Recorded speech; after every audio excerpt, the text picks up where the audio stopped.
pas de place, c'est ça? Il faut le film dans une autre salle, c'est ça? Exactement, c'est-à-dire qu'ils sont venus pour la présentation. Exactement, d'accord, ok. Alors, bienvenue à toutes et à tous. Écoutez, c'est un moment assez magique ce qu'on vit parce que on traverse, on parcourt la France avec Édouard depuis un petit moment maintenant et on voit que des salles pleines, remplies comme ça. Et on ne présente pas une comédie, une grande comédie populaire. Et donc c'est vrai que moi ça me fait extrêmement plaisir de voir autant de monde tous les jours, parce que ça montre qu'il y a une curiosité et que ce sujet vous interpelle. Donc ça me touche, parce que moi c'est ce que j'ai voulu,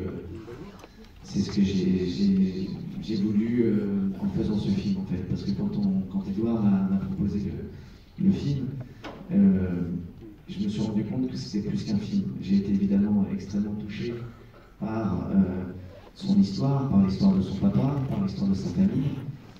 J'ai été touché évidemment par la prise de conscience que je pouvais avoir sur les agriculteurs et ce que les agriculteurs traversent.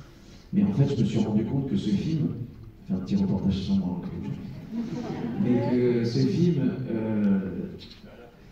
t'es très beau d'ailleurs, t'es très belle cette photo. Non, je me suis rendu compte que ce film, en fait, renvoyait à beaucoup d'autres sujets, et des sujets extrêmement importants. Parce que je me suis rendu compte très très rapidement pendant le film que ce film ne concerne pas que les gens qui sont issus du milieu agricole, ni les gens du milieu rural. Il concerne aussi les gens de la ville, et il nous concerne tous. Pourquoi? Parce qu'on a tous une assiette devant nous. Et cette assiette, c'est les agriculteurs qui la remplissent. Et cette assiette, c'est notre santé. Et aujourd'hui, le problème, c'est qu'on vit dans un pays qui exporte des produits d'exception, mais qui importe de la merde. Et que cette merde... Ouais, c'est vrai.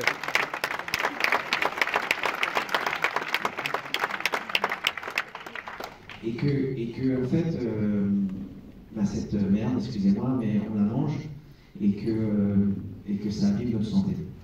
Que pendant des années, on a dit aux agriculteurs de produire, d'aller dans la productivité, dans le rendement. Et aujourd'hui, on dit que c'est des empoisonneurs, alors que c'est les premiers empoisonnés. Alors certes, il y a une agriculture conventionnelle que moi j'aimerais, en tant que citoyen, qu'elle évolue. Mais c'est pas facile de faire cette conversion pour les agriculteurs, c'est pas facile. Donc le but de ce film et le discours que l'on a, c'est de surtout pas opposer les agricultures. Ce qui est important, c'est que aussi si les agriculteurs veulent passer au bio, c'est important qu'ils puissent le faire. Et je pense que nous tous, consommateurs, on a notre responsabilité dans cette histoire. Et on a notre responsabilité sur ce que l'on met dans notre assiette.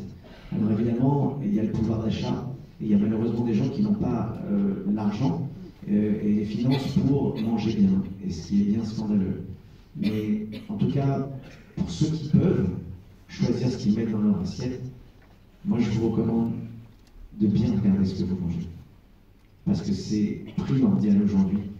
Parce que si on refuse de manger certaines choses, elles arrêteront d'être produites. Parce que les industriels, en fait, ils continuent à produire ce genre de choses parce que nous, on continue à la manger. Mais si nous tous ensemble, on décide qu'il faut que ça cesse, et qu'on n'a pas envie de manger du poulet importé du Brésil bourré d'antibiotiques, qu'on n'a pas envie de manger de la viande importée de l'Amérique du Nord bourrée d'hormones, et ben, on peut faire ce choix aussi. Voilà. Et donc c'est tous ensemble, et donc je vous recommande vraiment de regarder ce que vous mangez. Voilà.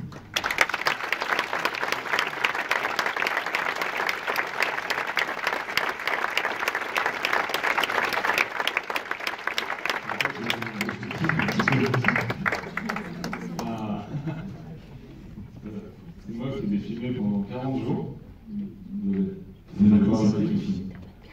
On a tourné ce film en juillet l'année dernière et puis au mois de janvier cette année. Vous avez l'idée pourquoi? Et c'est important dans l'agriculture, quand on veut raconter l'agriculture, il faut oublier que les paysans ils vivent entre le ciel et la terre et qu'ils sont vulnérables, que cette météo elle joue beaucoup sur leur culture, sur les animaux aussi.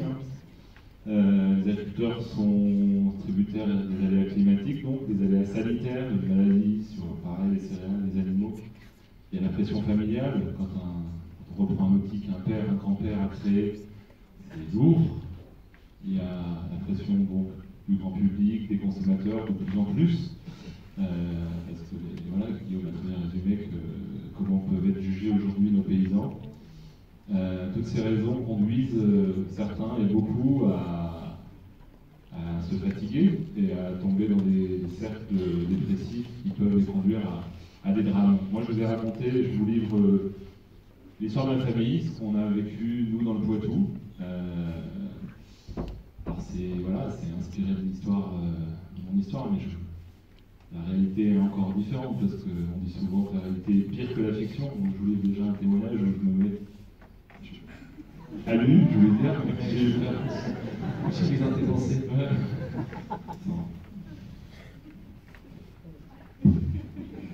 Pardon, t'es mis à nuit, donc.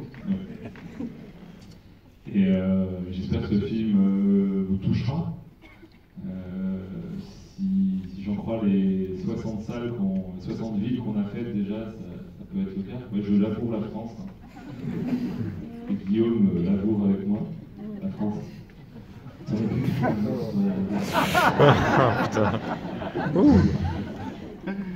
On s'aime. Je t'expliquerai un peu ce que ça peut aussi vouloir dire, ce que tu dis. Moi aussi, je te dirais ça, c'est grave. C'est trop, fumer les salles. En fait, on fait beaucoup de débats tous les jours, et c'est vrai que dans les débats, on parle de choses extrêmement fortes et émouvantes, et il y a des témoignages bouleversants. Et des fois, on a besoin de faire un peu les cons, en fait, pour lâcher la pression. Voilà. Je pensais que vous n'avez pas du tout rigolé tout à l'heure. Vous n'avez pas vu le film? Au moins. Vous avez vu la bande-annonce déjà? Oui. Beaucoup? Tiens, un petit sondage comme ça, juste pour savoir. Qui sont les gens qui sont venus parce qu'ils ont vu la bande-annonce ou qui sont les gens qui sont venus parce que vous vouliez nous voir? Alors, qui voulait nous voir? Les deux. Et qui sont les gens qui voulaient venir parce qu'ils avaient vu la bande-annonce? On va faire un... Voilà, c'est pas grave. Là, il y a juste un petit problème, c'est qu'il y a des gens qui n'ont pas levé la main du tout. C'est ça qui est la raison.